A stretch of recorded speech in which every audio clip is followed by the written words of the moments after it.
With 2025 coming to an end, I wanted to reflect back on some of the games I really enjoyed playing this year.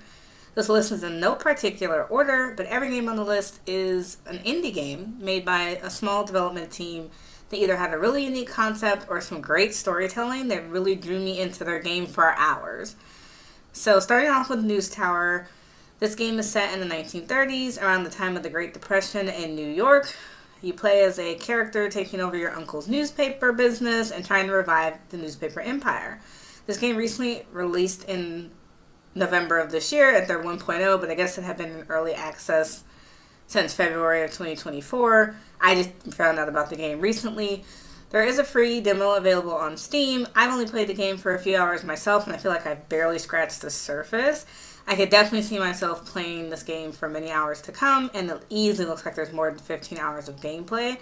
I just kind of like the premise of sending journalists out to get newspaper articles, drafting the paper on time every Sunday, dealing with mobsters and the law and different organizations that all want you to either play up or downplay certain aspects of the news. I think it's very challenging in a unique way, and I haven't seen a lot of games with that mechanism, so I really enjoyed News Tower. The next one I liked was Blue Prince. So Blue Prince is a puzzle adventure game where you play as a nephew of a wealthy uncle who owns this mansion with 46 rooms. You have to unlock the 46th room by discovering the lore and completing various puzzles. Every day in the game, you have so many steps that you can use to navigate through the mansion, and the rooms reset every day.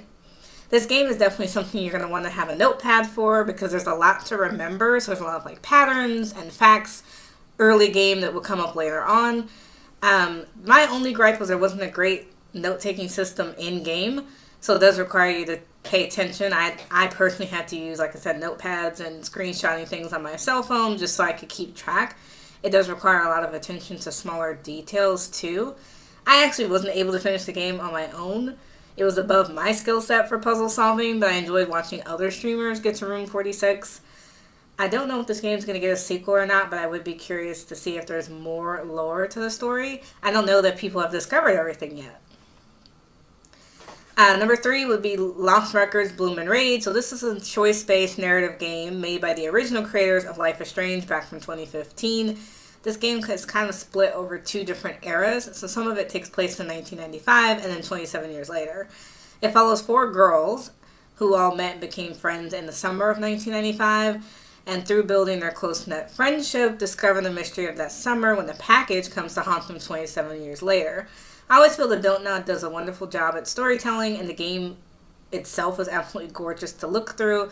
There is a magic element, but it's not quite the same as the rewind power that Max had in the original Life is Strange. It is an interesting story, though. I don't want to have any spoilers, but the way they left it, there's definitely opportunity for a sequel, even though that has not been formally announced yet. The 4th game that I would recommend is The Root Trees Are Dead. So that's a detective puzzle game that takes place in the early 1990s where you're solving the mystery of the Root Tree family after their patriarch passes away. You read various online articles and documents along with other clues from Root Tree family members to piece together who are the original descendants and who should be inheriting the Root Tree family business. I like solving this one, and it was very interesting. I think that it was nice to have it as a timepiece, so even though it's the 90s, the internet obviously isn't as robust as it is now in 2025 at the time of recording. And so I like that nostalgia and having a radio and a landline phone. It's it kind of was a throwback for me. I hope that they do more, not necessarily the same story, but more from the studio. I like these kind of puzzle-based games that are easy enough to figure out. Speaking of puzzle-based games, my 5th choice is Expelled. So this is a story-based game that takes place in a girls' private school in the 1800s, made by the same team that made Overboard, if you've ever played that. A fellow student has been pushed out of a window and dies on campus, and you, playing the main character, has been blamed. So you have to investigate what happened and prove who actually pushed the student. I like the mechanism of time that came up in this game, so you have to choose what rooms in the school you want to explore, what items do you want to collect versus not, depending on what time of day you're playing.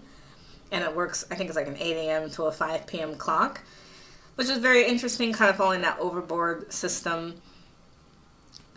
I don't know this this developer, Inkle, has made games in a similar fashion, and I think they're making a new game that's going to come out in another year or two that kind of uses the same mechanism, so I really enjoy those styles of games. Number 6 is Dispatch, which I think everyone has heard of. So this is made by Ad Hoc Studios, which is some of the same developers who made the original Telltale games like The Wolf Among Us. You work as a dispatcher for superheroes in the greater Los Angeles area. Choices matter in this game, which I actually really like that kind of idea. Kind of reminds me of Scarlet Hollow by Black Tabby Games, where choices matter and you can, there's some romantic options, but there's just other options that unlock depending on what you do early game. I also love the storytelling in this game. It's very gritty, it's very raw. They had a great set of voice actors.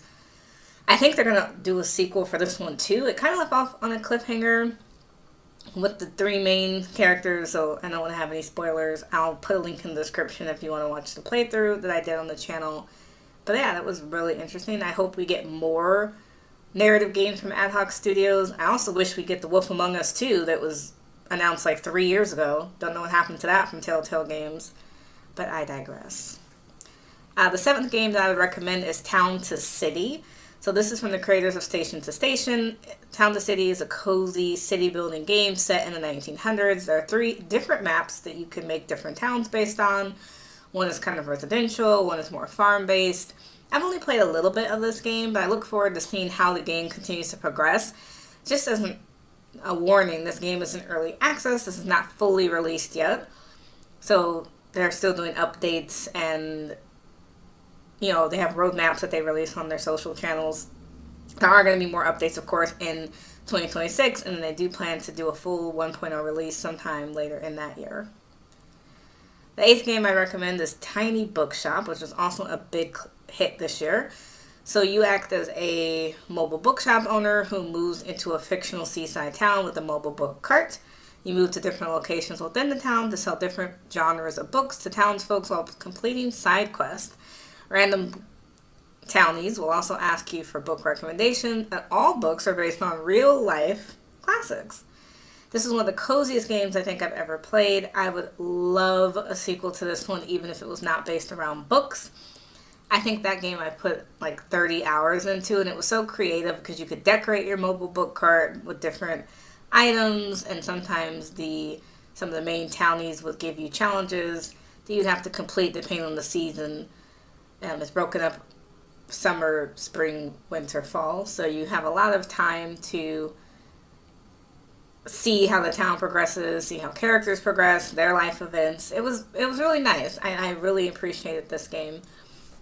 But the one that I recommend, number 1, would be Seance of Blake Manor. So in this one you play as Declan Ward. He is a lead investigator in 1897 in Ireland. A random letter is sent to Declan to come to Blake Manor to solve the disappearance of a girl by the name of Evelyn Dean.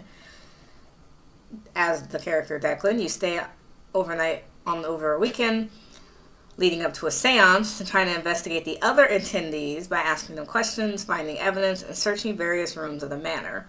I absolutely adored this game. I ended up putting over 20 hours in. This is the type of game where you can solve the side quests of the attendees or not.